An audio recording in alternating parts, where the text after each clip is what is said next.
estimados estudiantes, el día de hoy daremos unas claves de lectura en torno al seminario número 11 de Jacques Lacan en su capítulo de la mirada al objeto como minúscula.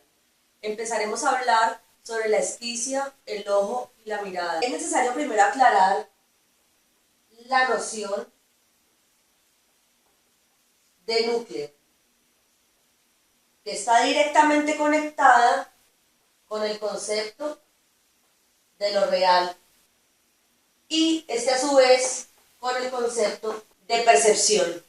Todo este proceso fenomenológico percibido por el sujeto.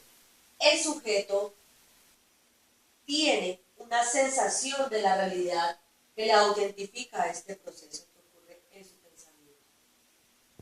El sujeto tiene entonces esa división entre sueño y realidad, y para ello debe pasar por el proceso de despertar. Esta experiencia fenomenológica puede convertirse en trauma o no. En la infancia primera es de carácter no sexual. En la adolescencia y en la adultez es de carácter sexual, según el condicionamiento de la mirada. Tomemos esa secuencia entonces: sueño, despertar, realidad. El sueño adjudicado a la etapa de la infancia, el despertar adjudicado a la etapa de la adolescencia y la realidad adjudicada a la etapa de la adultez. En esta primera instancia, en la infancia, esa noción del placer y del deseo es no sexual. En esta noción de la adolescencia, se te incita a que sea o no sexual. Y en esta noción de la adultez, esa relación ya se convierte en algo traumático o no. Está adjudicada esta etapa de la realidad a la adultez, porque es ahí cuando se te pide como sujeto de la sociedad que diferencies entre esa realidad y ese sueño. Por lo tanto, que diferencies entre lo sexual y lo no sexual. Por lo tanto, que diferencies entre lo que debe ser y lo que no debe ser. Recuerdo precisamente dos películas bastante interesantes para analizar un caso así, que son My Private Idaho y Grateful Dead, la primera estadounidense, la segunda japonesa. En estas dos películas se da un caso donde los chicos en una etapa de adolescencia buscan precisamente esa constatación, que haya algo en ese tránsito de la adolescencia a la adultez que te constate que es sueño o que es realidad, porque ellos no tienen la capacidad de hacerlo. Por eso en My Private Idaho el chico sufre de narcolepsia y en Grateful Dead la muchacha, aunque tiene mucho dinero, sufre de llamar la atención y no poder obtenerla. Esto, en los términos de Lacan, le llamaríamos solicitación de la mirada. Por eso, en unas instancias de realidad, los personajes caen a la instancia del sueño. Evidentemente, esto nos representa una transformación, una metamorfosis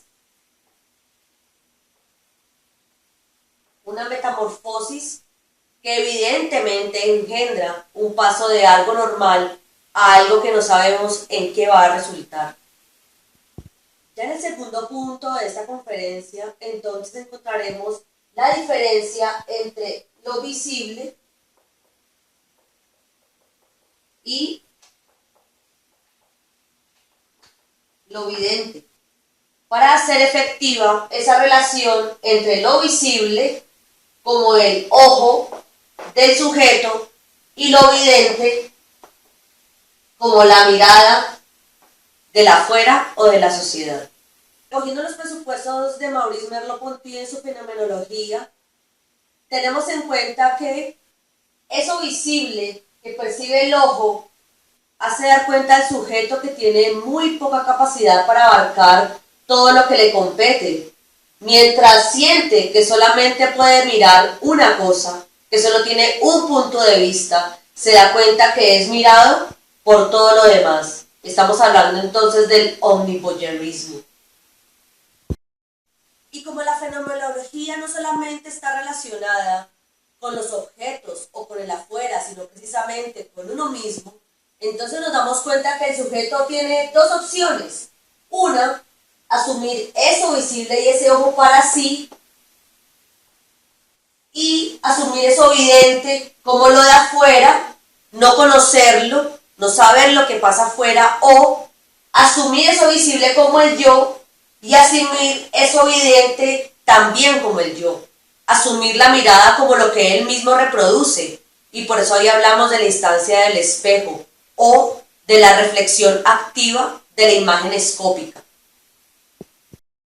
Adjudicar entonces la mirada al espejo, a la imagen escópica, lo que hace es inaugurar la satisfacción especular, dar cuenta que ese omnivoyerismo está controlado por el sujeto mismo. A raíz de esa satisfacción especular, entonces, se inaugura también la noción de anamorfosis.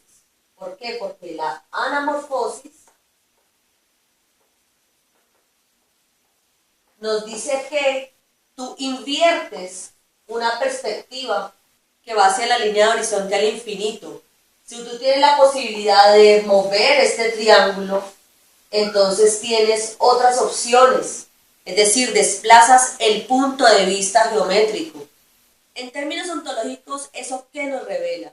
Que el sujeto es capaz de ser el ojo y ser la mirada, en la medida que pueda psicoanalizarse a sí mismos, y que precisamente cuando esté anonadado, cuando no sepa qué pasa con su universo, con su pensamiento, con su sensación, con su percepción, recurra a terceros, y no terceros necesariamente psicoanalistas, otros seres humanos afuera, sino que recurra, por ejemplo, a la creación artística, para encontrar allí los elementos que le van a hacer entenderse sujeto como pensamiento y como fenomenología que está vinculado con el adentro y el afuera.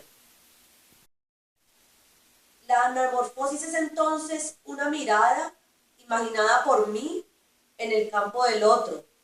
Si primero pensábamos que yo imaginaba verme y que me veía viéndome, ahora podemos también transitar ese punto de vista y considerar que se manipula a voluntad o se maneja a voluntad esa mirada, y no que está exenta y que domina al sujeto. Como nos damos cuenta que esa primera ruptura, cuando el sujeto se da cuenta de que tiene un inconsciente y un consciente, que tiene algo que no puede controlar necesariamente y otro comportamiento que sí, entonces se inaugura un intersticio que precisamente es dado por esa aprehensión del inconsciente, y que Lacan nos dice, bueno, hay que tomar posesión de ese intersticio. Esa relación subjetivante de cuando decido desplazar ese punto de vista de la perspectiva, se toma como referencia de los embajadores de Hans Holbein, una pintura de 1500 y algo, cuando el pintor decide transformar esa perspectiva para poder representar una vanitas que no le era permitido en su época.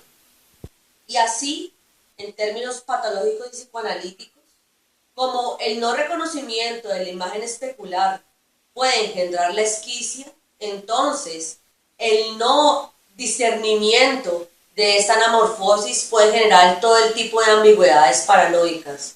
Una de las pinturas que nos pone Lacan como referencia para evidenciar esta multiplicidad de imágenes haciendo una imagen son los pintores Arcimboldo y Salvador Dalí.